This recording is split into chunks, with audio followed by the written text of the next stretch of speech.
Shevat. Et donc, nous en sommes bien sûr très très proches de ce mois de Hadar. C'est un mois où il faut célébrer la joie. Et pourtant aujourd'hui, nous allons parler de joie, mais surtout de cœur brisé. Vous savez ce que disait le Admour de Kotsk?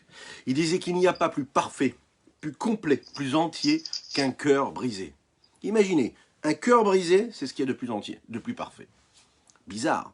Elle est où la logique? A priori, on a plus l'impression qu'un cœur brisé, c'est donc qu'il est brisé. Et s'il est brisé, c'est pas si positif que cela. A priori, il n'y a pas plus brisé qu'un cœur brisé, et il n'y a pas plus parfait, entier et complet qu'un cœur qui soit, lui, complet et parfait et entier. Et pourtant, ce que nous allons développer aujourd'hui, c'est que c'est justement le cœur brisé qui reflète ce qu'il y a de plus pur, de plus raffiné, de plus exquis. C'est justement ce cœur brisé. Mais attention, nous parlons ici d'un cœur brisé qui est voulu. C'est un cœur qu'on cherche à fendre, à ressentir une forme de tristesse, mais qui n'en est pas une, face à des situations très particulières. Un juif, il doit chercher toujours la joie. Mais il y a des moments où il doit chercher, il doit ressentir. Et parfois, c'est une conséquence de ses actes. Il a le cœur brisé. Nous allons développer ce principe-là et ces notions-là dans le Tanya du jour que le Rabbi Shlomo Zalman de Liadi nous offre aujourd'hui, dans quelques instants, à savoir après ces quelques notes de Nigun. Lev nishbar ve'atzvut eno inyan echad. Lev nishbar yakar meod, yakar b'nei Hashem. Lev nishbar ve'atzvut eno inyan echad. לב נשבר יקר מאוד, יקר בעיני השם.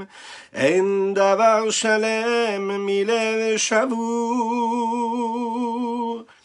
אין דבר שלם מלב שבור. קרוב קרוב השם לנשברי לב.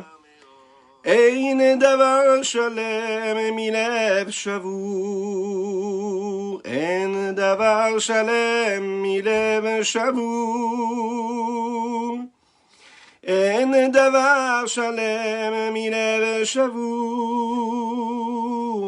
קרוב קרוב השם לנשברי לב, אין דבר שלם Milev Shavu.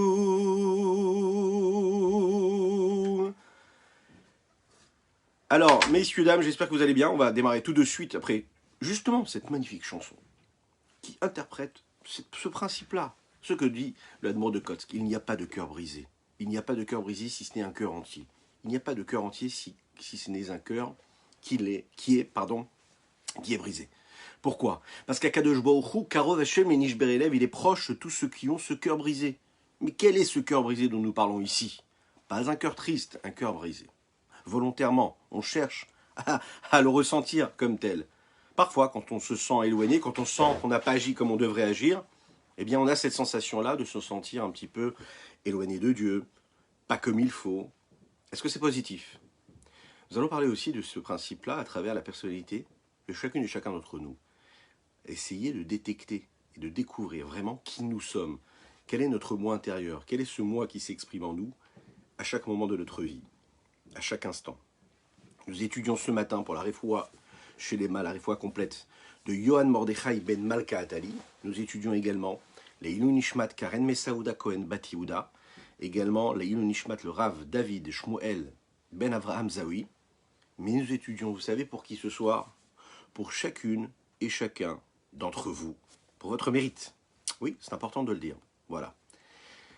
À chacune et chacun, bien sûr. Alors, on va essayer de répondre à cette question-là. A priori, comme nous l'avons dit ici en introduction, en général, ce qui est complet, ce qui est parfait, c'est ce qui est complet et parfait, pas ce qui est brisé. Et pourtant, on voit ici qu'on nous demande de faire l'inverse pour arriver à des résultats probants. Pour comprendre ce qu'est un cœur qui est complet et parfait, il va falloir essayer de comprendre qu'est-ce que ça veut dire d'avoir une flamme en nous qui brille et qui brûle comme il faut. Quelle est cette flamme-là? C'est la Neshama. Parfois, on est dans une situation, on sent que notre Neshama, elle brille, elle nous éclaire, elle brûle. Parfois, on voit et on sent, on ressent vraiment que cette Neshama-là qui est dans notre corps, elle ne brille pas. Il n'y a pas cette flamme-là. Elle est présente, mais on ne la sent pas briller. Qu'est-ce qu'on fait quand on se sent exister à travers notre âme animale, mais pas notre âme divine? Comment est-ce qu'on est capable de détecter qui nous sommes vraiment? Est-ce qu'on s'exprime à travers notre âme divine ou par notre corps? Est-ce que quand l'un s'exprime, l'autre ne s'exprime pas? A priori, s'il y a de la lumière, il n'y a pas d'obscurité. Et s'il y a d'obscurité, il n'y a pas de lumière. Est-ce que les deux peuvent s'exprimer au même moment? Comment ça se passe? Et on va essayer de comprendre aussi la différence qu'il y a et la particularité qu'a l'homme sur l'animal et le végétal. La chassidoute, elle est là pour parler du positif. On l'a remarqué. On essaye toujours de présenter ce qu'il faut du côté du positif. Ça veut dire que, au lieu de se briser, on s'élève. Au lieu de ressentir de la tristesse, on essaie de ressentir de la mélancolie positive, constructive. On essaye de voir le bien qu'il y a en nous, qui est caché, parfois qui est vraiment très très caché, et de réveiller la motivation nécessaire qui nous permettra d'accomplir la Torah et les mitzvot. La joie, c'est la base de la chassidoute, c'est la base de la vie d'un juif. Que ce soit dans le domaine du couple ou dans le domaine de l'éducation, si on cherche à mettre le zoom, à mettre à faire refléter ce qui est négatif, d'accord, ce qui ne nous plaît pas, ce qui est difficile, ce qui nous enferme, ce qui nous attriste, eh bien on n'est pas constructif. La seule chose qu'on fait, c'est qu'on crée du négatif. Dans le couple, également dans l'éducation, quand on va faire ressortir les points négatifs qu'il y a chez un enfant, dans sa façon de se comporter à la maison, à l'école, dans sa façon de parler, dans sa façon de faire ses devoirs, dans sa façon de rire ou de pleurer, oui, eh bien on est en train de parler de lui, de faire ressortir ce qu'il y a de plus négatif en lui. Et plus on fait ressortir ce qu'il y a de plus négatif en lui, plus il apparaît dans ce négatif et il fait exister aussi ce négatif. En effet, personne n'est parfait. Donc on a tous nos zones d'ombre, nos zones d'obscurité. Qu'est-ce qu'on décide de faire ressortir? Et dans notre vie, quand on se regarde dans un miroir, de quelle façon on se regarde? Si je me lève le matin en me disant j'ai ces zones d'ombre et je les fais exister, je leur donne de l'épaisseur et je ressasse ce qui est négatif, ben je fais ressortir ma zone d'ombre. Il faut absolument chercher toujours ce qu'il y a de positif. Vous allez me dire, oui, bon d'accord, on en parle, bien sûr, ça peut paraître banal, oui, il faut voir le positif, pas négatif, etc. Non, non, quelque chose de très concret. Si on regarde bien, on se rendra compte que dans tous les domaines de notre existence, très souvent, eh bien, on ne se rend pas compte. On se dit, non mais, il faut être réel, il faut être réaliste. Voilà, la situation, elle est comme ça, hein. C'est pas que je suis négatif, la situation, elle est comme ça. On ne se rend pas compte qu'en réalité, cette façon de penser, elle nous abîme. Elle bouche notre cœur, elle bouche notre esprit. Elle ne nous permet pas de développer et de donner la possibilité à la lumière d'entrer en nous. Comme le Rabbi de Lubavitch avait l'habitude de dire, qu'une personne qui se laisse aller à la tristesse, que Dieu nous en préserve, elle bouche un petit peu tous les canaux qui permettent à la lumière et à la réussite de venir. Autrement dit, s'il y a des contraintes, s'il y a d'obscurité qui s'installe, chasse-la tout de suite. Parce que si tu l'installes un petit peu trop, ben, tu crées encore plus de l'épaisseur qui empêchera cette lumière de venir. Et pourtant, on va voir qu'ici, on va nous parler d'une situation assez particulière où on doit ressentir cette forme de contriction, cette forme pas de tristesse, hein, mais de cœur brisé. Oui, c'est nécessaire parfois. Est-ce que je vous ai dit les chaïm? Les chaïm. On a étudié ensemble un principe il y a quelques chapitres, une dizaine, qui parlait justement de ce cœur brisé-là. Et qui disait que ce corps et cette âme-là correspondent à une métaphore qui est très intéressante, qui est dite dans la Torah. Ner Hashem Nishmat Adam, la bougie d'Akadosh Baruch Hu, de Dieu, c'est la neshama de l'homme. Le ner, la bougie, elle est constituée de deux éléments. La matière combustible, mais aussi la flamme. La bougie elle-même, c'est ce qu'on pourrait appeler la mèche, la matière qui est en train de brûler, l'huile, la cire, peu importe. C'est la partie, on va dire, matérielle, la partie la plus basse, la plus grossière. Celle qui est attirée, qui aspire à aller vers le bas, vers sa matière. Alors que la flamme qui est allumée sur cette mèche et sur cette matière-là qui brûle, c'est la partie spirituelle de cette bougie qui, elle, aspire à quoi? À monter vers le haut. Alors, à monter vers le haut spirituellement, mais aussi physiquement, puisqu'une flamme est toujours attirée vers le haut, elle monte vers le haut. Et pourquoi est-ce qu'elle monte vers le haut? Parce qu'elle est attirée par sa racine, par sa source première qui se trouve dans les hauteurs. La situation normale et voulue, hein, c'est quoi? C'est que les deux parties de cette bougie-là puissent vivre en harmonie, sont ensemble. C'est-à-dire, le corps même de cette bougie-là puisse servir et être cette matière-là qui est là pour être consumée, pour brûler, pour la flamme, et qui sert la flamme. Et c'est ce qui permet à la flamme d'être ce qu'elle est, et qui fait en sorte que la flamme ne s'en aille pas. Parce que c'est très important aussi que cette flamme-là, elle reste sur la bougie, puisque si la flamme retourne à sa source, elle retourne, elle va, et elle monte trop fort et trop puissamment, qu'est-ce qui se passe? Elle n'a plus de matière, il n'y a plus rien qui la retient. Et s'il n'y a plus rien qui la retient, elle disparaît. On voit déjà ici le point essentiel de ce que nous allons développer. D'un côté, être en bas, et de l'autre côté, être attiré vers le haut. Toujours, systématiquement. C'est un petit peu ce qui se passe chez l'homme. Enfin, c'est pas qu'un petit peu, c'est ce qui se passe dans le corps de l'homme. Ner Hashem Nishmat Adam.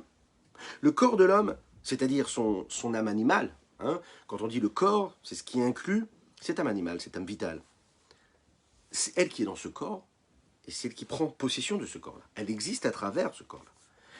Là où l'âme, elle, qui est appelée l'âme divine, elle, la seule chose qu'elle veut, c'est s'attacher avec sa source. Et sa source, c'est ce quoi? C'est le trône céleste. Nefesh Elokit, c'est Nefesh Elokam Imal Mamash. Chelek Eloka, c'est une partie, une parcelle divine.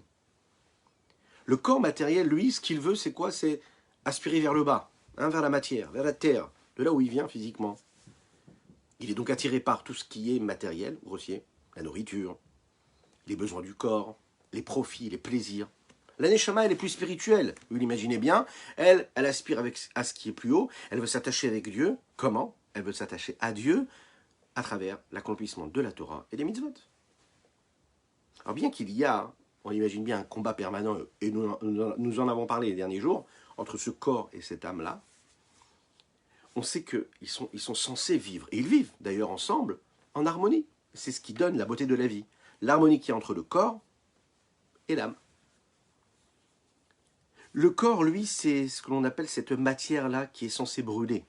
Hein, c'est comme cette cire avec cette mèche-là, qui permet à l'âme de briller ici, dans notre corps, mais aussi de devenir cette lumière qui va illuminer notre entourage, notre monde. Chacun et chacune d'entre nous, quand on a été créé pour être ce réverbère-là, qui va non seulement briller là où il est, mais également devenir de la lumière qui va créer de la lumière. Comment? En allant étudier la Torah, faire des mitzvot, se comporter comme un bon juif, en allant chercher, ramasser les étincelles divines qui se trouvent partout. Et ces étincelles divines-là, on leur permet donc de ne plus être des étincelles, mais d'exister en tant que lumière. Le propre d'une étincelle, c'est qu'elle est là, elle éclaire, elle disparaît, elle est instantanée. L'étincelle divine qui se trouve partout, elle est là, et nous, ce qu'on doit faire, c'est la transformer en quelque chose d'existant. Une matière qui brûle, qui ne s'arrête pas de brûler. La situation normale, hein, un peu comme dans la bougie, c'est quand il y a cette harmonie entre les deux. Chacun fait ce qu'il a à faire. La matière, elle reste à sa place, et puis la mèche, elle continue de vouloir monter. Une mèche qui ne laisse pas la flamme monter, d'accord? Un petit peu trop de cire ou un petit peu trop d'huile qui inonde et qui submerge la petite mèche avec la flamme, il n'y a plus de flamme. S'il y a un peu trop de vent contraire et que la flamme s'éteint, c'est qu'il n'y a pas assez d'éléments extérieurs pour permettre à cette flamme-là de faire ce qu'elle a à faire, c'est-à-dire d'être attirée vers le haut. Donc il faut absolument que cette flamme-là puisse continuer à exister. Et pour qu'elle puisse continuer à exister, il faut qu'il y ait de l'harmonie. L'harmonie de tous. L'harmonie de la bougie avec la mèche, de la matière avec la flamme, mais aussi l'harmonie des éléments extérieurs. Le vent, le souffle, l'endroit dans lequel elle se trouve, l'atmosphère. Un endroit qui ne soit pas trop froid, pas trop chaud. quelque chose qui corresponde à sa nature. Un endroit qui est apaisé, un endroit extérieur, un lieu apaisé, permet à une bougie, si vous allez regarder une bougie, elle ne bouge pas, la flamme elle va à peine bouger. On sent qu'elle monte vers le haut, elle ne va ni à droite ni à gauche. D'accord? Pourquoi? Parce qu'elle est apaisée, elle est tranquille, elle est sereine. Parce que le lieu dans lequel elle se trouve hein, lui permet aussi de lui apporter quelque chose. On continue encore de parler de la bougie? Non, ça va, je crois qu'on a compris. La Chassidoute nous apprend qu'en fait, la vie d'un homme, dans le monde matériel, c'est pareil. Un homme, il vit dans un monde matériel, dans une atmosphère. L'atmosphère extérieure a une incidence sur ce que lui va devenir. À lui de décider qu'est-ce qu'il va faire.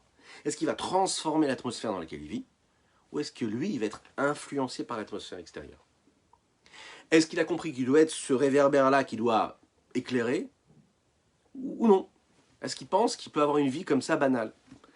Est-ce qu'il pense, est-ce qu'il croit qu'en restant dans ses contraintes, dans tout ce qu'il y a de plus matériel en lui, dans tout ce qu'il y a corporel, de physique, de grossier, est-ce qu'il pense que ce qu'il aspire et lui donne envie de rester vers la terre, vers l'inactivité,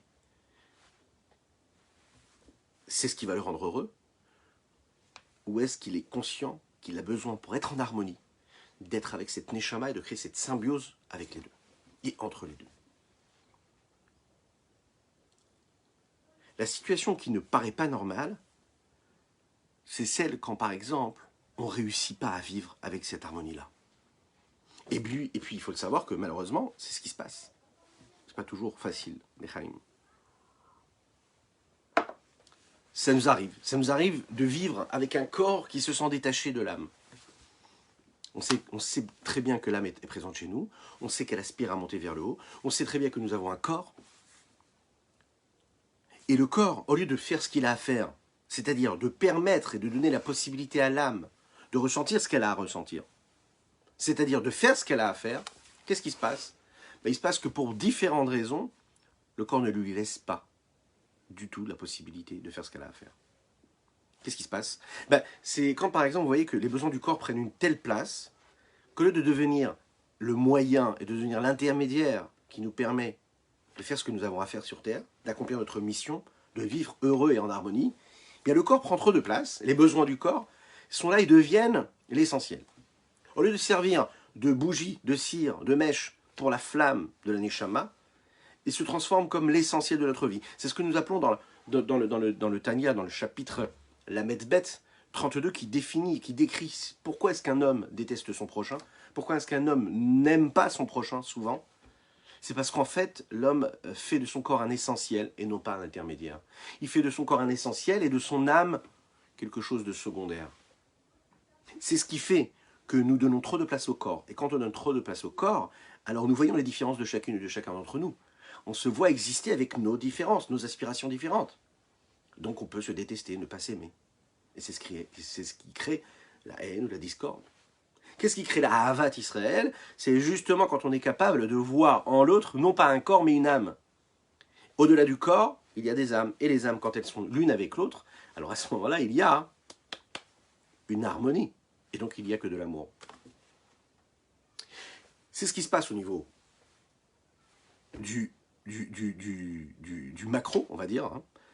Mettons, du micro aussi, également, c'est ce qui se passe. C'est quand on n'est pas capable de comprendre que notre corps, on doit le mettre à sa place, et que notre âme, on doit lui donner aussi sa place, et de les laisser vivre en harmonie chacun l'un avec l'autre, eh bien il se passe qu'en fait, la Neshama ne se sent pas exister, elle ne brûle pas. Elle est complètement bouchée. Alors vous allez me dire, mais comment? À quel moment le corps, il existe pour ce qu'il est lui, et pas pour ce qu'il devrait être, c'est-à-dire un intermédiaire et un moyen? Dans tous les domaines de notre existence. Quand on est un petit peu trop plongé dans ce que la nourriture peut nous apporter, dans les profits du monde. C'est-à-dire, rappelez-vous bien de cela, bien comprendre que ça n'est pas, c'est-à-dire quand on n'est pas capable de mettre le mot intermédiaire et moyen sur chaque situation que nous vivons dans la vie, sur chaque objet qui nous attire, sur chaque élément matériel qui nous attire et qui fait appel à quelque chose en nous, dans notre corps, qui nous demande de vivre quelque chose. Est-ce que c'est là comme un moyen ou comme un but en soi? Lorsque je vais faire du sport, si j'y vais parce que ça me donne de l'adrénaline, ça me procure un plaisir infini. Et puis c'est une dépendance, je suis dépendant. Vous avez des gens qui sont obligés d'aller faire leur footing. Maintenant, c'est mauvais pour leur corps. Et ils y vont quand même. Pourquoi? Ils ont besoin de cette décharge d'adrénaline. Est-ce que c'est positif pour eux? Pas du tout. Le corps n'est pas positif. Le sport n'est pas positif. Pourquoi? Parce qu'ils subissent, ils deviennent esclaves de ce qui pourrait être en réalité quelque chose de tout à fait positif pour leur corps. Ce qui pourrait être de la bonne santé, l'activité physique. Au moins 40 minutes par jour. La personne qui comprend qu'aller faire du sport, c'est pour le bien-être de sa vie globale, générale. Alors à ce moment-là, quand elle va aller faire son sport, elle va y aller avec le sourire et elle y va tranquillement parce qu'elle sait qu'elle se fait du bien, c'est-à-dire elle permet à son corps d'être en bonne santé. La personne qui va consommer un aliment et qui y va pour le pur plaisir que cela peut lui apporter, elle descend au niveau de l'animal, on en a déjà parlé. Ça n'est pas donc un but en soi, c'est un moyen qui me permet de faire ce que j'ai à faire, d'être en bonne santé et d'avoir donc l'harmonie dans mon corps et dans mon esprit. Et donc, l'harmonie est un bon équilibre entre mon âme et mon corps. La question c'est maintenant, quand est-ce qu'on va savoir détecter si notre âme nous éclaire vraiment dans notre vie ou si elle ne nous éclaire pas assez? Quand est-ce qu'on est capable de savoir si elle nous éclaire assez en nous et si automatiquement on est capable d'éclairer aussi notre entourage? Donc, accomplir notre mission sur Terre. Comment on va le savoir? Quelles sont les expressions, quels sont les moyens qui nous permettent de percevoir cela? Alors le Admorazakan ici, le Rabbi Shimon Zalman de Liadi, nous donne quelques indications dans ce que nous allons étudier aujourd'hui, ce que nous étudions. Il y a différentes façons, différentes expressions. Il suffit de voir, et là nous ne parlons pas d'un tzaddik, nous parlons d'un homme moyen, normal, une personne qui accomplit la Torah et les mitzvot. On ne parle pas de quelqu'un qui est très éloigné de la Torah et des mitzvot, quelqu'un qui accomplit la Torah et les mitzvot, qui fait ce qu'il a à faire. Seulement parfois il sent que son cerveau ne maîtrise pas assez son cœur, ne dirige pas assez ses émotions. Prenez un exemple. Quelqu'un qui a des doutes dans la foi. Ça lui arrive d'avoir des doutes dans la foi. Là, vraiment, on peut dire que c'est quelqu'un qui est bien plus éloigné de l'harmonie. Il est vraiment dans le questionnement total de ce qu'il peut avoir dans sa vie. Quand on est capable de voir, se poser différentes questions, vous savez, en fait, comment est-ce qu'on peut faire? Face aux situations que nous vivons pendant notre quotidien, dans tous les domaines de notre vie, on est capable très rapidement de mettre un nom sur ce qui nous arrive. À savoir, est-ce que ça permet de briller ou est-ce que ça ne permet pas de briller? Est-ce que c'est quelque chose qui se voit ou quelque chose qui ne se voit pas? Nous avons tous une conscience. Et peu importe ce que nous faisons, nous avons une voix comme ça qui parle en nous. Ce qu'on appelle la voix de la conscience. La conscience humaine que chacun peut avoir. Quelqu'un qui a une conscience qui est entendue, c'est-à-dire qui écoute sa conscience, on peut dire que son âme, elle brille en lui. Une personne qui n'a pas cette voix-là, cette conscience qui s'exprime en lui, c'est-à-dire qui subit un petit peu sa vie, on peut dire que sa neshama n'éclaire pas en lui. Elle est présente, hein, mais elle n'éclaire pas, elle ne brille pas.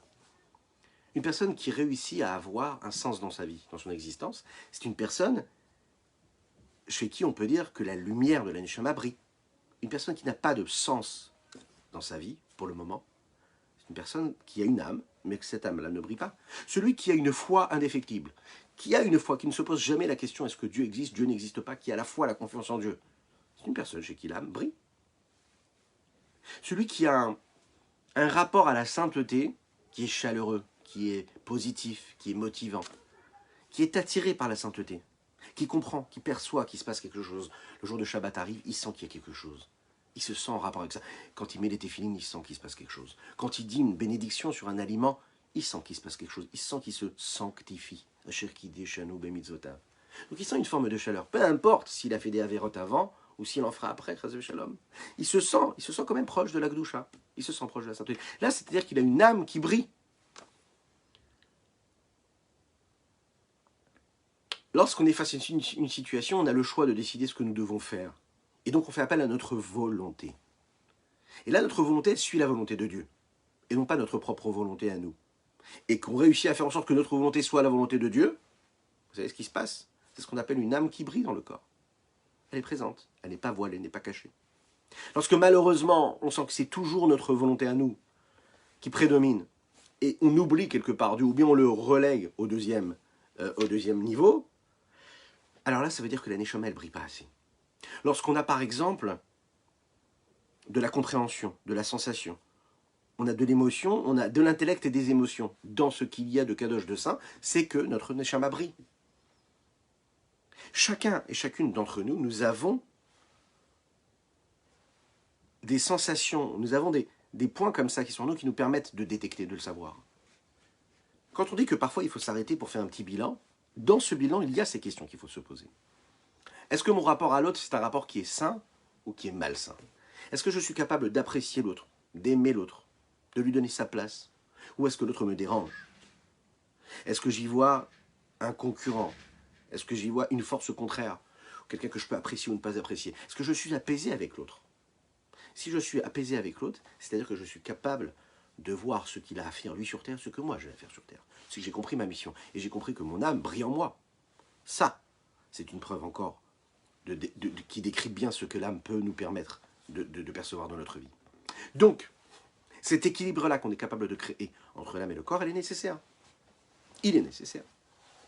Quels sont les critères ici que je suis capable de voir, bien que, il faut bien le savoir, il faut bien le dire, c'est pas noir ou blanc. Hein. Parfois, c'est différent. Parfois, on a un petit peu plus de lumière et un peu moins d'obscurité. Parfois, on a des situations qui sont intermédiaires, parfois des situations extrêmes.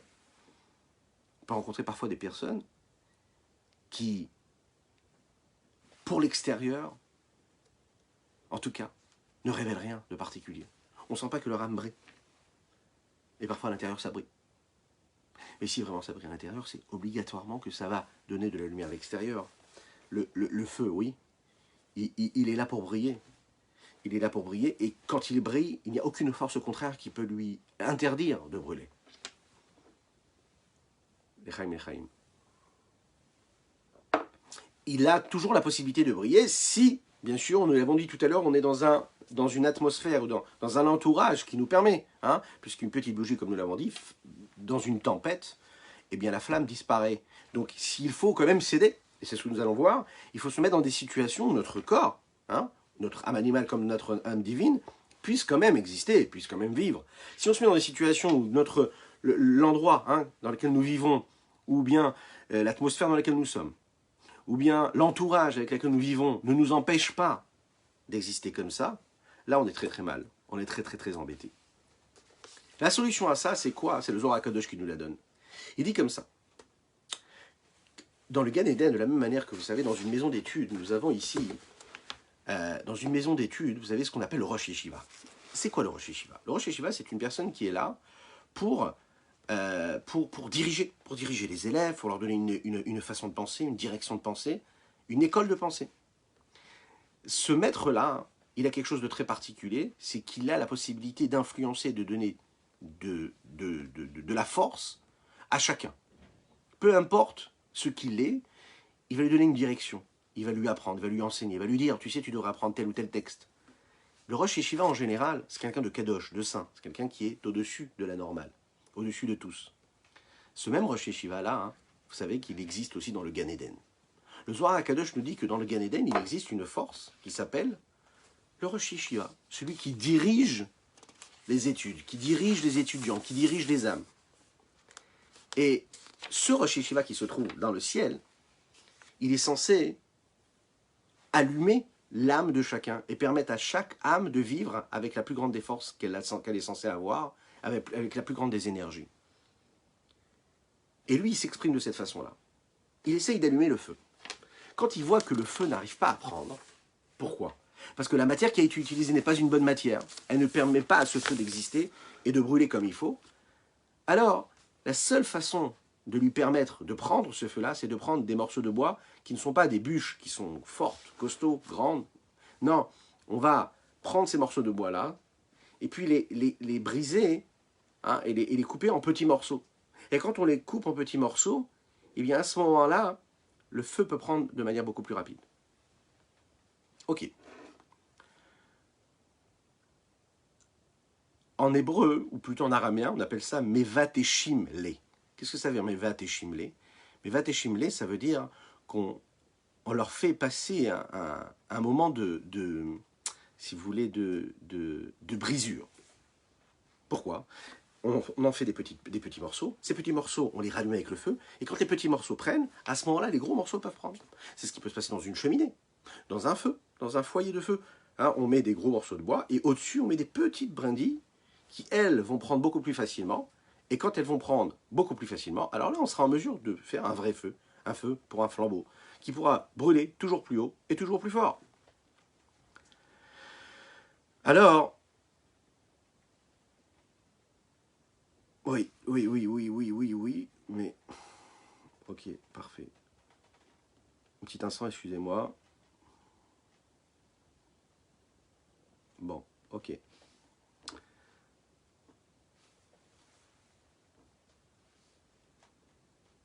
Excusez-moi, un petit instant. Parfait. Alors, on doit faire la même chose ici-bas sur Terre avec nous. Hein? Comment est-ce qu'on peut faire ça? Par rapport à la lumière de la Neshama, et par rapport au feu qui brûle en nous dans cette Neshama-là, il faut trouver une solution. Et quelle est la solution qui nous reste? Quelle est la solution que nous avons?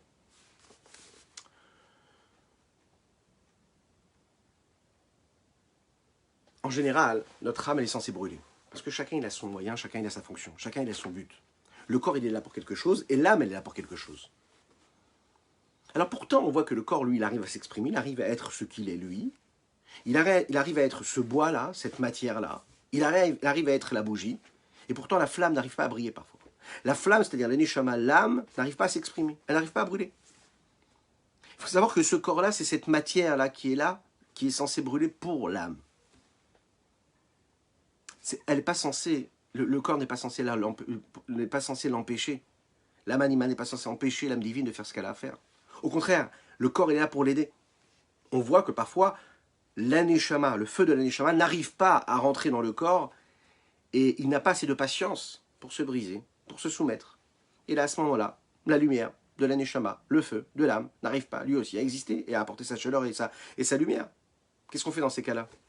On va chercher des solutions. Et quelles sont les solutions? Alors, il faut briser ce bois-là. Alors, comment on fait pour briser du bois, pour couper du bois? Eh bien, on prend une hache, hein, c'est ça, et puis on coupe en plusieurs morceaux. Et une fois qu'on a des petits morceaux, à ce moment-là, on a ces petits morceaux qu'on pose sur les gros morceaux. Comment on fait maintenant pour briser le corps? Qu'est-ce qu'on va faire? On va se faire du mal, chas v'shalom. Il y a d'autres religions comme ça où on fait du mal au corps. Hein, on se fait souffrir et comme ça on se spiritualise. Pas du tout ce que la Torah nous demande. C'est pas du tout ce que la Chassidut nous demande. Le corps, il est là pour nous aider.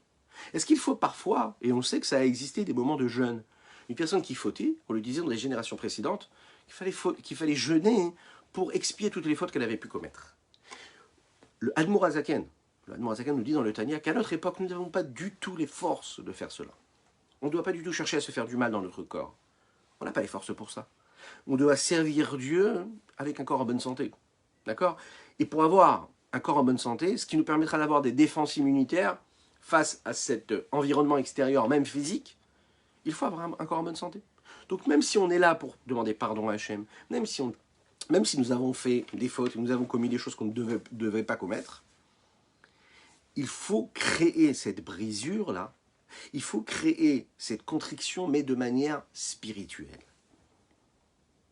Comment? La raison pour laquelle cette âme-là, cette flamme-là ne brille pas en nous, à ce moment précis, c'est parce que l'homme ne se voit exister que pour ce qu'il est lui et que par ce qu'il est lui. Parce qu'il a un peu trop de moi, il y a un peu trop de je. Il est complètement soumis à ce qu'il est lui. Il est plongé dans sa personnalité, dans ce qu'il ressent. Il a une forme de grossièreté, d'étant, d'existant, qui est un petit peu exagérée, même trop exagérée. Il sent en fait que le monde qui est autour de lui est là juste que pour lui. Il est là uniquement pour le faire exister lui, pour le faire vivre lui. La seule chose qui l'intéresse, c'est lui. Il cherche à savoir et à comprendre ce que le monde peut lui apporter à lui. Imaginez une bougie qui est là et qui s'imagine que tout ce qui est à l'extérieur d'elle, les éléments extérieurs, sont censés lui donner, elle, la possibilité de briller. Ça n'est pas possible. La fonction de la flamme, c'est d'éclairer ce qui se passe à l'extérieur, et non pas l'inverse. Oh, sinon, il n'y a plus de bougie, il n'y a plus de flamme.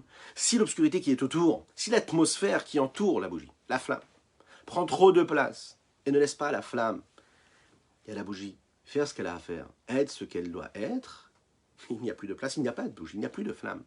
Pour être ce que tu dois être capable de rester ce que tu dois rester. Donc tu ne peux pas être influencé par ce qui se passe autour de toi. Chacun doit rester à sa place. Tu dois savoir toujours que ta fonction, c'est d'être celui que tu es toi. Si tu t'assimiles à l'atmosphère extérieure, si tu t'assimiles avec les personnes qui vivent avec toi, si tu t'assimiles avec le monde extérieur, ok, qu'est-ce qui va se passer? Ben, tu n'es plus toi, tu perds ton identité, tu perds ce que tu es toi. Tu peux vivre dans une nation, dans un pays qui n'est pas un pays, entre guillemets, juif. Mais ça reste un pays qui a été créé par Dieu, avec des hommes, avec un État, avec un pouvoir, avec des lois, et tu dois respecter toutes ces lois, tu dois respecter ce pays, tu dois vivre et garder ton identité, et jamais te sentir influencé ou assimilé, dans le sens spirituel du terme, à ce qui se passe autour de toi. C'est ce qui va te permettre de garder ton identité. Et ça n'a jamais posé aucun problème, sans faire de politique ce matin, à aucun pays d'ailleurs. Ça ne pose aucun problème quand on vit ce que nous sommes nous et à travers notre identité. Bien sûr qu'il y a parfois de la haine. Mais le peuple juif, sa force, c'est qu'il ne cherche pas à convaincre l'autre. Il cherche juste à vivre sa foi et sans imposer quoi que ce soit à l'autre. Quand il s'est vécu de cette façon-là, donc la bougie, elle continue de briller, la flamme continue d'exister, et elle ne s'assimile pas. Si elle s'assimile au point de se dire « je ne brille plus parce que je veux tellement, tellement, tellement, tellement être avec l'autre et tellement ressembler à l'autre », alors il y a que l'autre, il n'y a plus moi. Et je perds mon identité, je perds ma flamme. Je dois rester fort sur mes convictions, je dois rester avec ma flamme, je dois laisser ma flamme briller. Et quand ma flamme brille, ben elle apporte à mon entourage, elle apporte que de la lumière. Il y a une osmose, il n'y a plus de négatif. Il n'y a rien de méchant qui soit vécu. On peut vivre en harmonie, peu importe physiquement dans le monde dans lequel nous vivons, ou peu importe à l'intérieur de nous-mêmes, avec notre corps et notre petit monde à nous, hein, notre petite ville intérieure. Hein, chacun, c'est ce petit monde, cette petite ville intérieure. Si cette flamme, elle vit tranquillement et elle assume qu'elle est vraiment cette parcelle divine et qu'elle a sa fonction et qu'elle a sa mission sur Terre, elle n'aura pas de problème. Elle n'aura pas de problème parce qu'elle sait pourquoi elle est là. Et donc le corps lui laisse sa place, et puis l'âme laisse la place aussi au corps. Elle n'est pas là pour le faire souffrir. Elle ne lui fait pas de mal. Elle vit avec lui, elle lui apporte comme le corps apporte à l'âme. Alors il y a différentes situations où parfois on n'arrive pas vraiment à le faire, et il y a 3 façons de vivre cette situation-là de contriction où on sent que le cœur peut se briser. Qui c'est qui peut nous aider à un moment à nous briser de l'intérieur? On l'a dit, hein, briser de l'intérieur positivement, c'est-à-dire perdre l'orgueil, rabaisser toute forme de fierté négative, aller chercher le moins de matériel qu'il y a en nous, briser cette grossièreté, briser tout ce qu'il y a de plus pulsionnel, de plus épicurien dans le sens négatif du terme. Le profit de chaque moment, de chaque chose, la quête permanente, perpétuelle de ce profit personnel, de cet égocentrisme, de cet égoïsme. Ça, c'est sur ça qu'il faut travailler. Et c'est de cette façon-là qu'on se brise, hein, pas en se faisant du mal. Alors il y a différentes façons de le vivre. Première façon, vous savez, c'est quand l'homme, il vit malheureusement, ou parfois c'est ce qu'on appelle une bénédiction de Dieu, puisque c'est des moments où Akadosh Baruch Hu nous donne la possibilité eh bien de combattre cela. C'est quand, par exemple, Akadosh Baruch Hu nous envoie des petits coups, des petites épreuves. Alors quand on arrive, parfois c'est des grandes épreuves, quand on reçoit des coups, quand c'est difficile, quand c'est compliqué, eh bien l'homme, il prend ça comme un réveil. Il a vécu une difficulté, ça lui donne comme ça une motivation. Il se dit, ok, je vais me réveiller.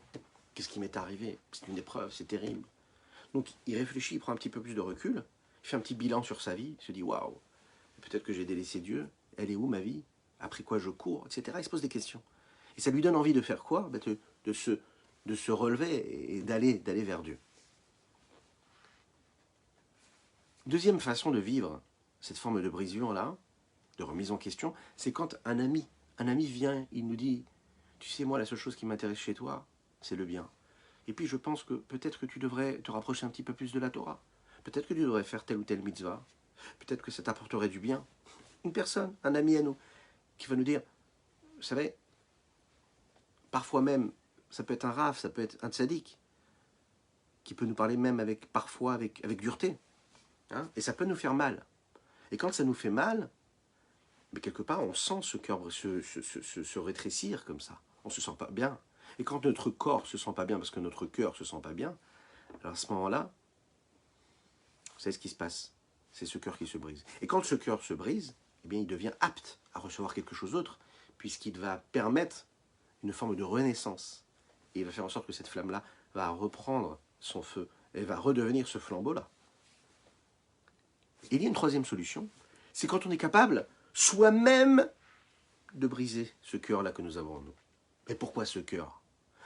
Toute notre personne. Quand on est capable de se briser, c'est-à-dire de faire un bilan sur notre situation, de s'asseoir calmement, de faire un petit lechaïm, ok, petit lechaïm, comme ça, un petit lechaïm, un lechaïm que je vous souhaite à chacune et chacun d'entre vous, hein, que ce soit donc en live ou en replay, lechaïm. Ça fait des petits bruits. Je ne sais pas si c'est très joli à entendre, mais je m'en excuse. Je vous rappelle que ce matin, nous étudions l'Eilu Nishmat, Karen Mesaouda Cohen Bat Yehuda. Nous étudions l'Eilu Nishmat, le Rav David Shmuel Ben Avram. Nous étudions l'Eilu Nishmat, Sima Bat Esther Golda. Et pour la Refoua, chez Lema, de Yohan Mordechai Ben Malka Atali. Et bien sûr, pour votre mérite à chacune et chacun d'entre vous. Nous le disions, la troisième solution, c'est de soi-même se regarder face à la situation dans laquelle nous vivons, faire un bilan, doucement, calmement, et de se dire qu'est-ce qu'il y a de bien chez moi, qu'est-ce qu'il y a de négatif chez moi. Elle est où ma situation spirituelle? Où est-ce que j'en suis dans ma connexion avec Dieu? Est-ce que je fais ce que je dois faire? Est-ce que je le fais comme il faut? Elle est où cette flamme? Est-ce que cette flamme-là, elle brille en moi ou est-ce qu'elle ne brille pas en moi?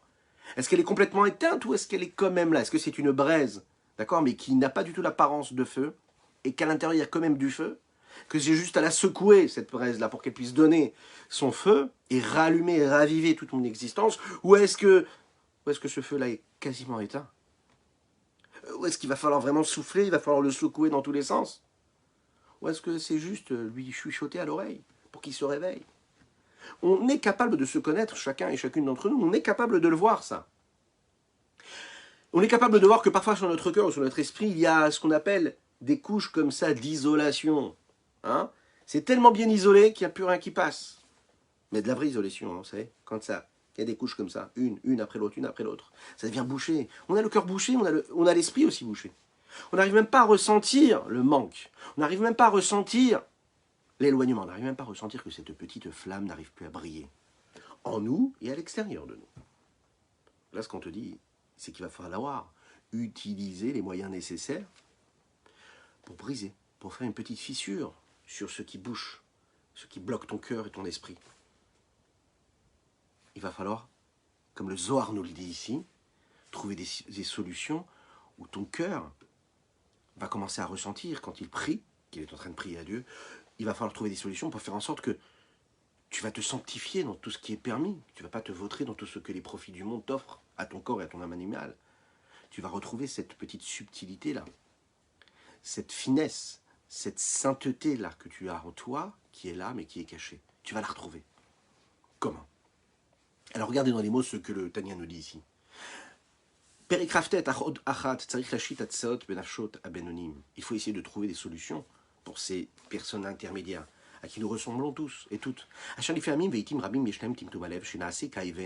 Parfois, le cœur devient bouché, il devient comme une pierre. Et il n'arrive pas à prier, il ne ressent pas du tout de désir pour la prière. Il ne se sent pas proche, il se sent traditionnaliste. On oublie de dire que la tradition, c'est justement de prier. Rappelez-vous bien de ça. Il devient comme un cœur de pierre et il n'a plus de cœur et son cœur ne s'ouvre pas pour la tefila. Parfois son cœur est tellement lourd qu'il est dans une forme de paresse et cette paresse-là lui empêche de faire quoi? Eh bien, de combattre son mauvais penchant, de se sanctifier dans tout ce que la Torah nous demande de nous sanctifier, à savoir dans tous les domaines de notre vie.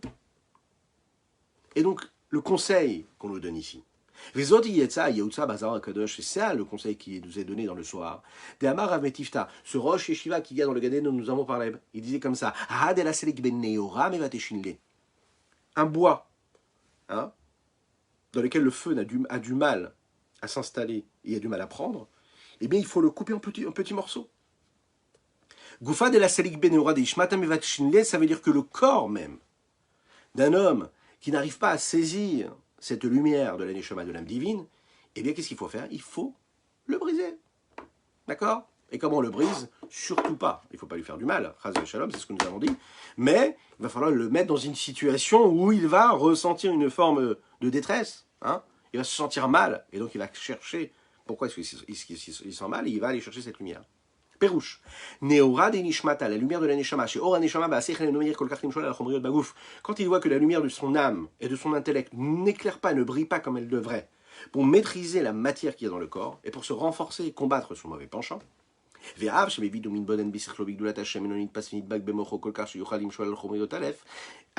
bien qu'il comprend et qu'il saisit, qu'il analyse bien dans son intellect la grandeur de Dieu. Mais quand même, il n'arrive pas à saisir dans son cerveau tout ce qu'il pourrait, et qui devrait se saisir, pour pouvoir combattre la matière et la grossièreté qui s'est installée dans son cœur. Il ne ressent plus, il ne saisit plus vraiment ce qu'il devrait. À cause de quoi? Mechamat chomriotam vegasutan. Justement, à cause de cette matière, de cette grossièreté qui s'est installée. Et plus ça devient grossier, plus ça devient matérialiste, et moins le spirituel, moins la sainteté arrive à se poser dessus.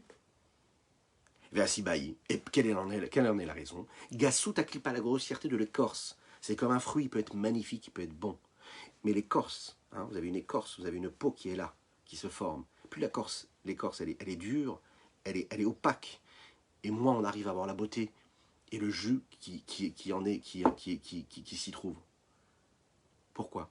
Vous savez que par définition, la klipa, l'écorce du mal, toutes les forces inverses aux forces de la pureté, de la sainteté, elles sont là, elles gonflent, elles prennent de la place, elles existent.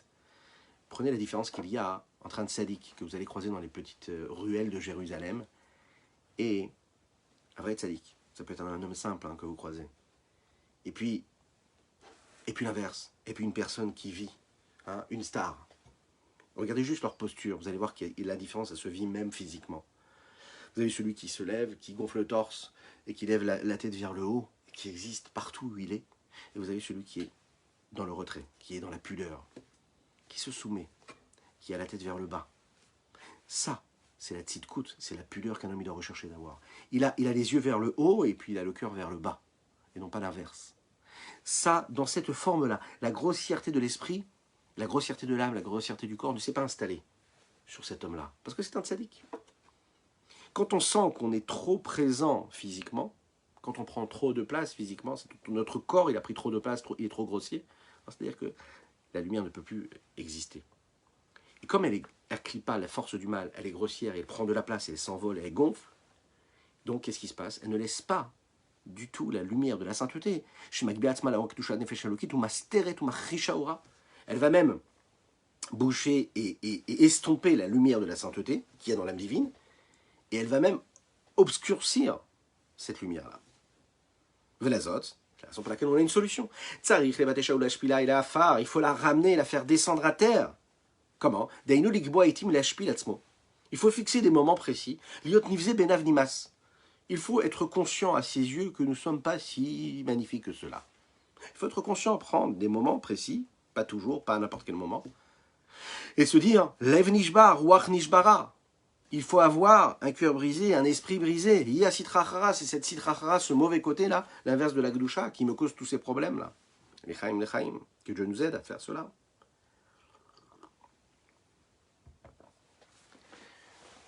Un juif un jour est entré en entrevue chez le Rabbi Rachab, Rabbi Shalom Dovber, le père du Rabbi Yosef Yitzhak, le précédent rabbi, qui était le beau-père du rabbi actuel, le Rabbi Menachem Mendel de Lubavitch. Il rentre en entrevue, il demande une bracha pour un sujet très très très sérieux. Le rabbi lui répond une réponse qui est très très dure. Très très dure parce qu'en fait, c'est celle que personne ne supporte entendre. Il lui dit, désolé, mais je ne peux pas t'aider. Waouh! Imaginez un élève qui va voir son rabbi, qui lui demande de l'aide pour une question très sérieuse, et que son rabbi lui réponde, désolé, je ne peux pas t'aider. Il n'y a pas pire que ça. Il sort de là, en pleurs. Passe à côté de là le frère du rabbi qui s'appelait Rabbi Zalman Aaron. Il rentre chez son frère et lui dit, mais comment ça se fait que celui qui vient de sortir de ton bureau est en pleurs, en larmes? Comment tu peux laisser sortir un juif comme ça en larmes? Qu'est-ce qui s'est passé? Et donc le rabbi Shalom Dovber lui raconte ce qui s'est passé. Alors il lui dit, mais Rabbi Zalman Aaron, il dit, mais pourquoi? Un juif, il vient, il t'expose ses problèmes, la seule chose que tu fais, c'est que tu le fais pleurer, tu lui dis que tu ne peux pas l'aider, comment c'est possible? Le Rabbi Shalom Dover a entendu ça, il a rappelé le juif, il a fait rappeler, viens me voir. Il est rentré dans le bureau, et là, il lui a donné une magnifique bénédiction. Mais pas seulement il lui a donné une magnifique bénédiction, cette bénédiction-là, elle s'est réalisée. La question qu'on se pose ici, et c'est une question que le Rabbi de Lubavitch se pose dans cette histoire-là qu'il a ramenée dans une de ses sirotes. Et il dit, mais pourquoi est-ce que le Rabbi Shalom Dover ne l'a pas béni tout de suite? Pourquoi est-ce que d'abord il lui a dit je ne peux pas du tout t'aider, il l'a mis dans cet état-là de pleurs, pour après le faire revenir et là lui donner la bénédiction? Le Rabbi Lubavitch nous explique, la première fois quand la première personne est rentrée, son réceptacle, son corps, son esprit, ce qu'il était lui, sa personnalité n'était pas apte à recevoir une bénédiction. Il n'était pas apte. Parfois on n'est pas capable de recevoir ce que la personne qui est en face peut nous donner. Parfois, on n'a pas, notre cœur est tellement bouché, notre cerveau est tellement bouché à cause des avérotes, à cause de toutes les choses négatives qui sont en nous, qu'on a pu voir, qu'on a pu ressentir, qu'on a pu vivre, qu'on a pu dire, qu'on a pu faire, que notre cœur il est bouché, que notre esprit il est bouché. Alors comment on fait? Eh bien, qu'est-ce qu'on fait? Eh bien, on doit se préparer. On doit faire en sorte que notre réceptacle soit un réceptacle qui soit recevable, qui puisse recevoir quelque chose. C'est comme ce verre-là qui est trop rempli. Hein, pour pouvoir faire entrer quelque chose, il faut vider. Hein, sinon, il n'y a pas de place. Alors au début, je lui ai dit de sortir parce qu'il n'était pas apte à recevoir ma bénédiction. Quand il est sorti et qu'il a pleuré, il a fait une forme de teshuva, il s'est préparé, son réceptacle est devenu apte à recevoir la bénédiction, il l'a reçu juste après. La bracha d'Hachem, elle vient parfois quand il y a une préparation, et il faut qu'il y ait cette préparation-là. Maintenant, pourquoi est-ce qu'un homme doit vivre cette situation-là où il a besoin de se rabaisser, de se voir tel qu'il est vraiment, hein, de ne pas se mentir? Pourquoi est-ce qu'il doit vivre ça? Pourquoi est-ce qu'il doit vivre ce cœur brisé?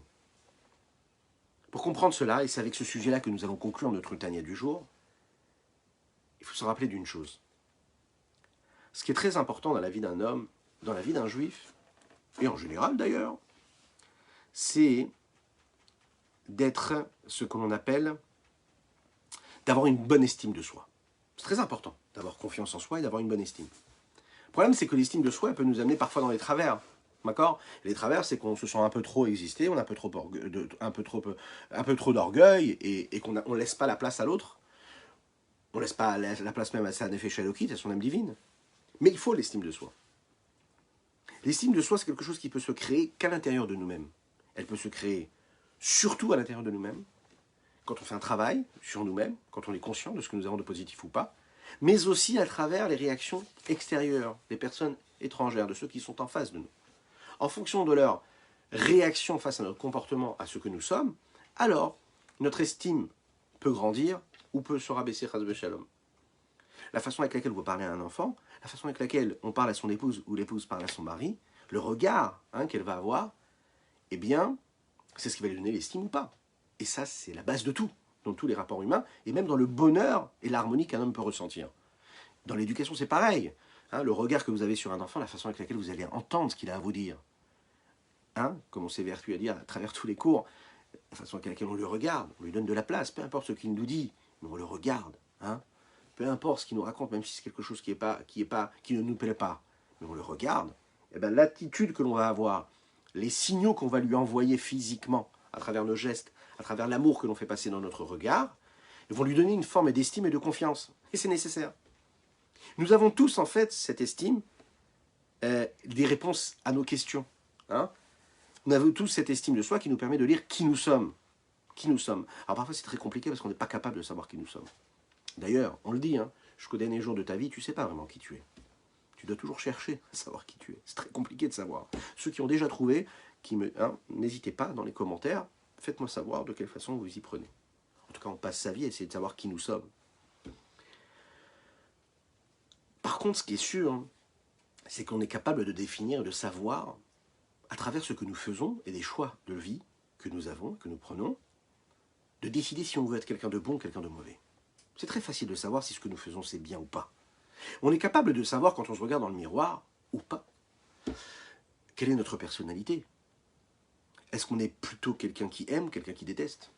Est-ce que quand on réfléchit un petit peu, qu'on ferme les yeux et qu'on respire profondément, on se dit, allez, la journée qui vient de passer là, j'ai plus aimé ou j'ai plus détesté? j'ai été plus positif ou négatif? Est-ce que le regard que j'ai eu face aux événements, face aux personnes que j'ai croisées, est-ce que c'était un regard qui était positif ou c'était un regard qui était frustré? Ouais. On est capable de le savoir, ça. Il ne faut pas se mentir, hein. Faut être honnête avec soi-même. Il ne faut pas trouver des circonstances atténuantes quand on fait un bilan. Mais on est capable de savoir vraiment, hein, comme on dit ici, il n'y a que ce que tu aimes. Oui, j'ai pas vu la fin du message, je me le dirai tout à l'heure, Bezrat Hashem. Quand on est capable vraiment d'estimer chaque chose comme il faut, alors on a la possibilité aussi de s'atteler, de se mettre à la tâche et de travailler comme on doit faire. D'une certaine manière, l'estime de soi, positive ou négative, c'est la base même pour chacune et chacun d'entre nous dans la vie. C'est de là que l'on décrète et qu'on place et que l'on installe toutes nos aspirations, tous nos rêves. Ça ne veut pas dire que l'estime de soi, il est positif, il est convenable, il est comme il faut. L'estime de soi, c'est en réalité ce qu'un homme est capable de saisir de lui dans ce qu'on appelle dans sa conscience.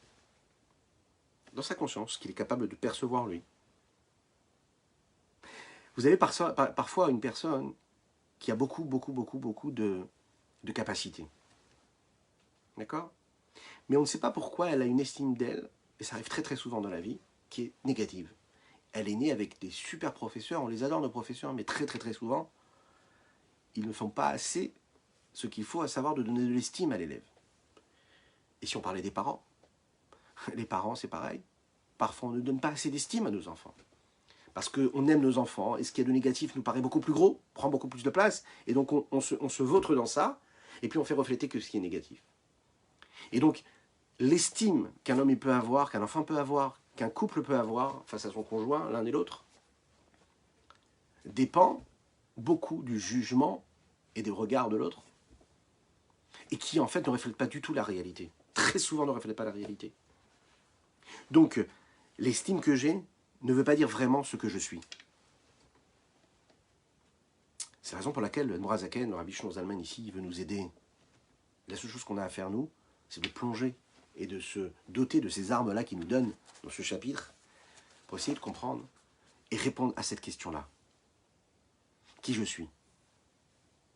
Pour retrouver l'estime de soi, il faut faire ce voyage intérieur et se dire qui je suis. Comment est-ce que je m'exprime? Il est où mon moi, mon véritable moi?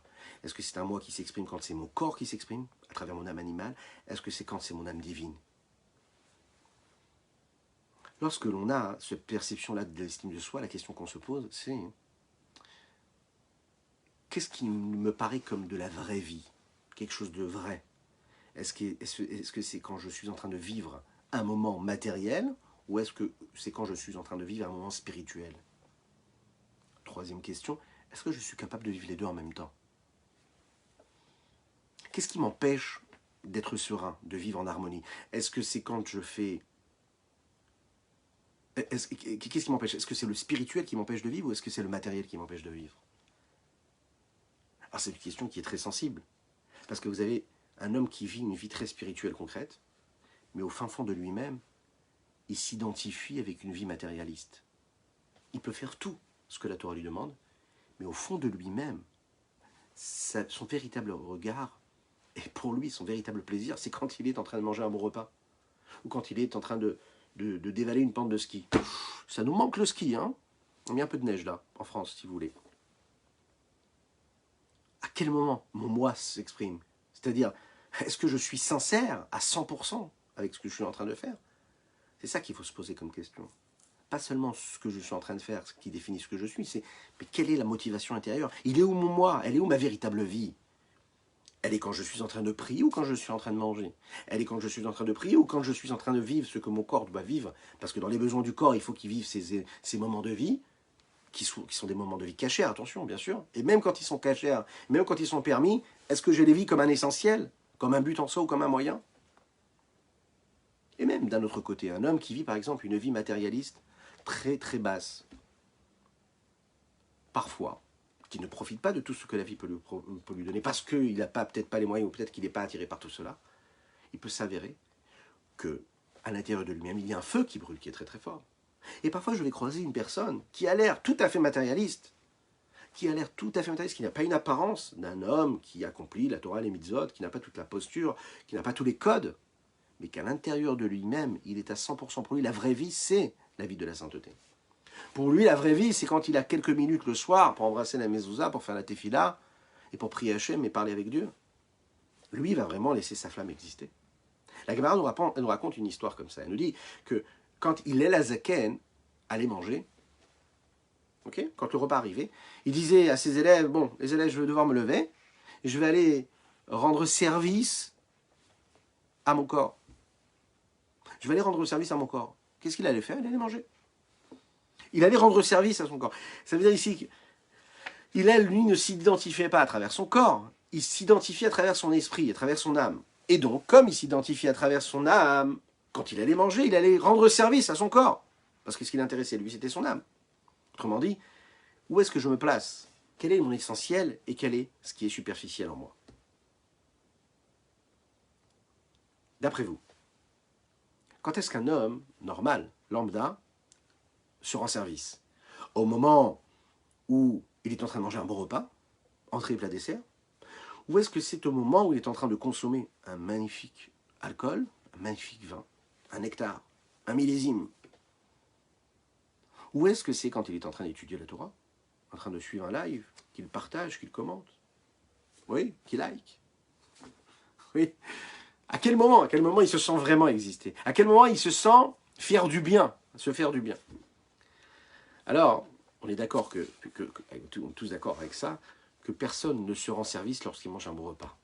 Personne, a priori, ne cherche qu'une chose, c'est à rendre service à son corps et à juste apporter du plaisir à son corps. Parce qu'on est quand même des êtres un petit peu évolués, on a compris que le corps, il s'en va un jour. Il s'en va, on ne sait pas quand, d'ailleurs. Après 120 ans, en bonne santé.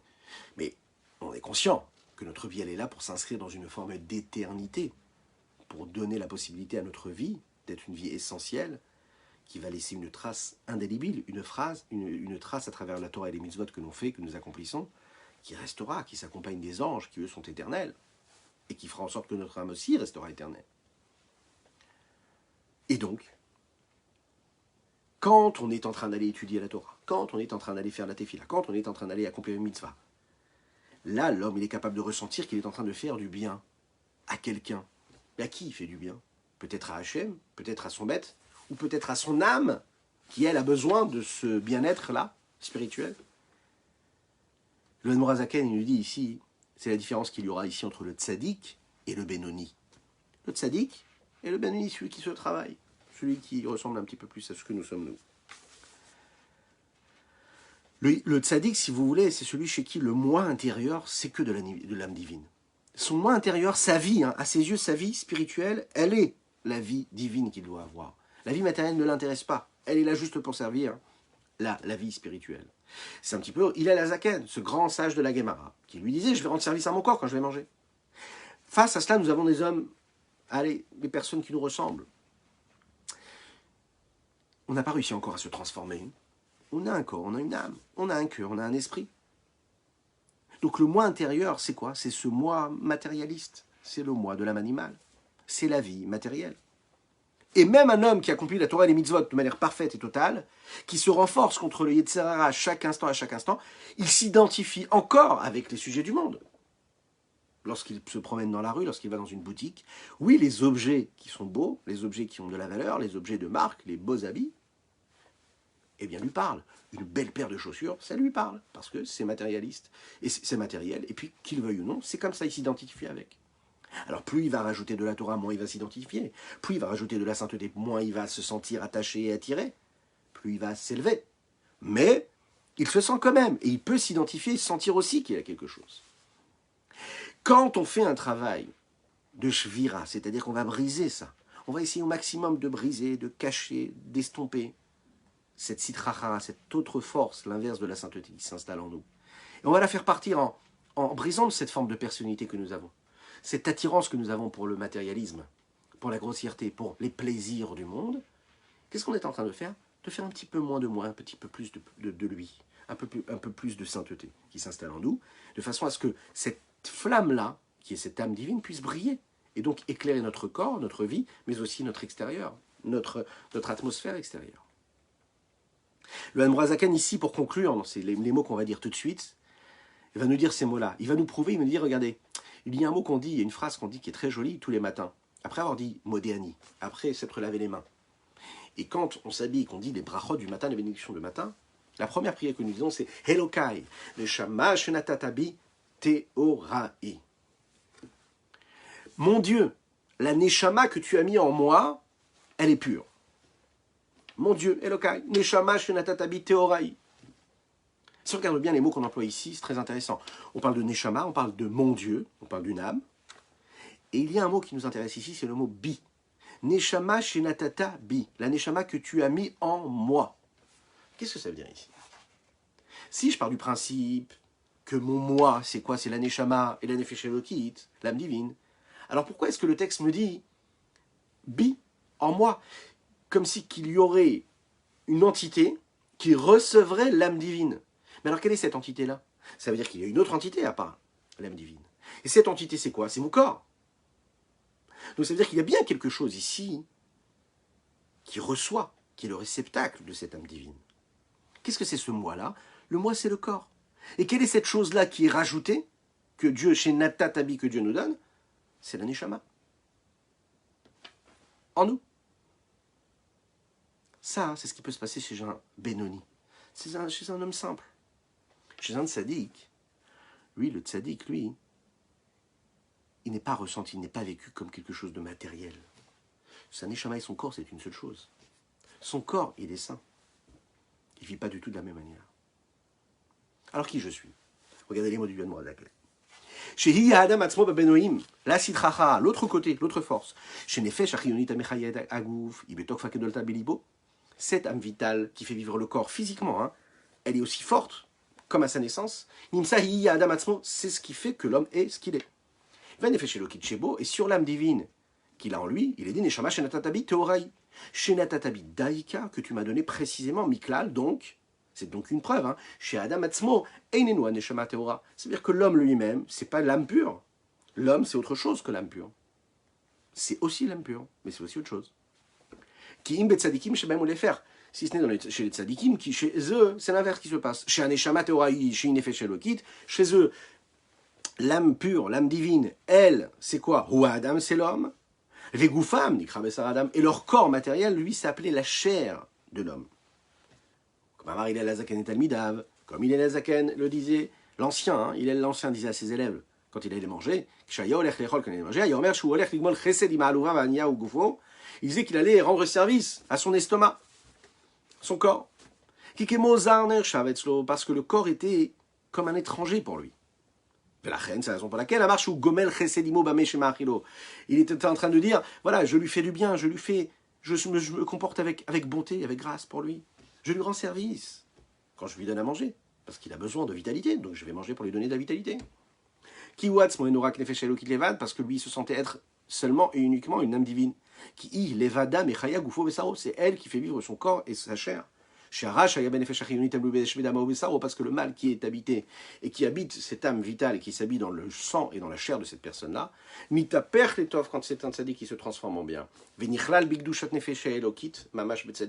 est inclus, englobé de la sainteté de l'âme divine véritable qu'il y a chez le tzaddik. Voilà ce qu'on pouvait dire aujourd'hui dans notre Tania du jour. Je vous souhaite une excellente journée, que Dieu vous bénisse, qu'il vous protège, qu'il fasse en sorte qu'on puisse laisser ces petites flammes briller toujours plus fort et toujours plus puissamment, plus haut, qu'elles puissent devenir une torche qui brûle pour non seulement nous apporter de la lumière, de la chaleur, mais éclairer tout autour de nous. Que des brachot pour toutes et tous. Je vous rappelle que nous avons étudié Leilou Nishmat de Rav David, Shmuel, Ben, Avraham Zawi. Également, nous avons étudié Leilou Nishmat, Mesaouda Cohen, Bat Yehuda. Également pour la Refoua Shelema de Yohan Mordechai Ben Malka Atali, ainsi que les Nishmat, Sima Bet Esther Golda, que Dieu vous bénisse. Plein de bonnes choses et on se voit très très bientôt. Oui, Tsam Alecha Nafshi. Tsam Tsam Tsam Tsam Alecha Nafshi. Kama Kama Kama Kama Kama Alecha Besari. Tsam Tsam Tsam Tsam Alecha Nafshi. Kama kama kama kama kama lecha besari ay ay dalalay dalalay dalalay dalalay dalalay dalalay Aïe aïe, tadadalaï, tadadalaï, aïe, tadadalaï, tadadalaï, aïe aïe, aïe, tadadalaï. Et matzah, matzah, matzah, malecha nafshi, kama, kama, kama, kama, kama lecha besari. Et matzah, matzah, matzah, malecha nafshi, kama, kama, kama, kama, kama lecha besari. Aïe aïe, tadadalaï, tadadalaï, tadadalaï, tadadalaï, aïe aïe, aïe, aïe, aïe, aïe. Aïe aïe, tadadalaï, tadadalaï, tadadadam, tadadalaï, aïe aïe, badidadadadadam. Excellente journée.